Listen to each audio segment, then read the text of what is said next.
Hey guys, it is like a Squiddy137 here, and today I have an easy, fun clay tutorial, and it's basically just a little charm that is inspired by fall, because fall is right around the corner, so I wanted to make a little charm based on that idea. So all you'll need for this project is a little ball of polymer clay that is in any color you want. I just chose orange because I think that best represents fall. And you'll need a little head pin to connect into the clay piece.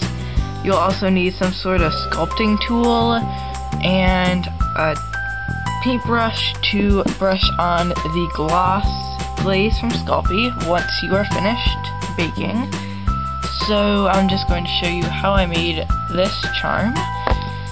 So basically all I did was poke a hole into the polymer clay once I got it into a ball. So you just poke a hole about the size of the head pin into it and just round it out. And then I'm just going to smooth it out with my fingers.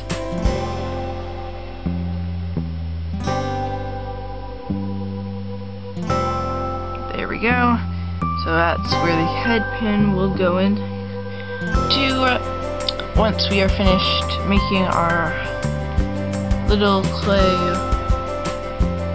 charm. So what you're going to do is just make little indents on the clay to make the basic shape of a tree, which is the look that we want to go for here. So I'm just going to create several lines in different sizes around the clay ball.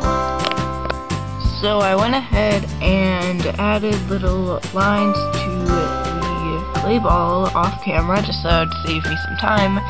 That didn't take very long, that only took about maybe 1 minute at the most. You just have to press in with a tool to make little indentations on the clay. This will end up looking like your trees once you're done with the project. So really all you're going to do from here is just to create the little branches, create more lines off of the lines that you already have, which will create the effect that it is a tree. Do this to all of them, and then I will meet you back here once we are done with that. So I went ahead and carved in all of the little details to make it look like trees all around the little ball. And so you can have it either way. You can have it, since mine is upside down, the head pin's going to be hanging like this, and you can also make leaves or other sorts of details on this. So that's what I'm going to do. Basically, to make some falling leaves, you just have to create some shapes that are basically just like this, like an oval.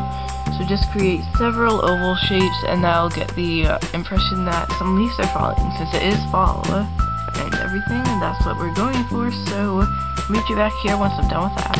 So I basically just drew on all the little different leaves onto the top to add some extra detail.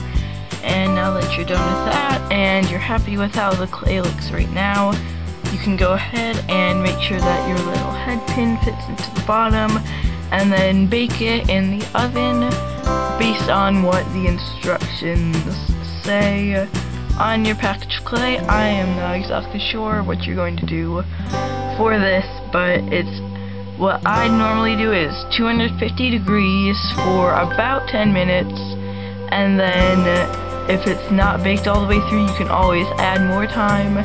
You just don't want to overbake it. So make sure that you don't overbake your little charm in the oven. You can make as many of these as you want and as many colors as you want.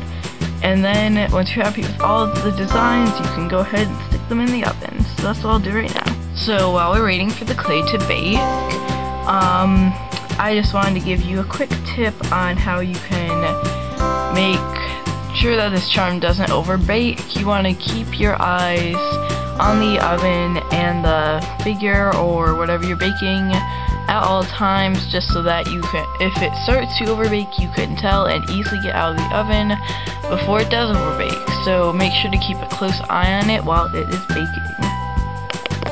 So I brought our little clay bead over, and it is still cooling down. When it's cooling down, just bring it over with a pot holder of some kind so that you don't burn yourself. And while it is cooling, you need to quickly stick the head pin into the little hole with some glue. Since I don't have another head pin, I cannot show this. But basically what you do, you have the head pin in there. So it would have been cooling right now like this one is. You would just stick the head pin in there and put some glue on the head pin, and then it would make sure that it would stay securely onto the charm. So I'm gonna wait for us to cool down a bit, and then we will glaze it. So here's our little polymer clay creation. This is our bead and how it turned out. You can't really see the features all too well of the polymer clay bead, but once you glaze it, it will be a lot easier to see them. So I'm just gonna let this cool down, and then we will take our paintbrush and our glaze and glaze this little bead over. You don't necessarily have to stick a head pin into it. You can stick a hole through the whole thing and then make it a bead, or do whatever you want to it. And there's many different ways that you can do this. You could paint the trees and leaves on, or whatever you wanted to do, and you can make all sorts of different kinds of beads and charms this way. So it is really fun to do, and I hope you guys will follow this tutorial and be able to do it yourselves. And I hope this tutorial is really easy to follow, because I'm trying to make them pretty easy. So I'll wait for this to cool down, and then I'll show you how you glaze it. So I have the bead right here, slash charm, whatever you want to call it, and basically to glaze it, you'll just open your Sculpey gloss glaze. I use gloss glaze to make it look extra shiny. Just dip your paintbrush in it. Do not get too much at a time, otherwise this will become sticky. Some people have complained that it is too sticky, but as long as you don't use too much, I feel that it's really nice to use. So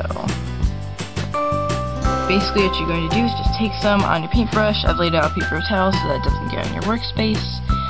And then you'll just paint a thin layer of the gloss glaze onto your creation to give it an extra shiny look. You don't necessarily have to do this step, but I feel as though it makes it look a lot better in the end.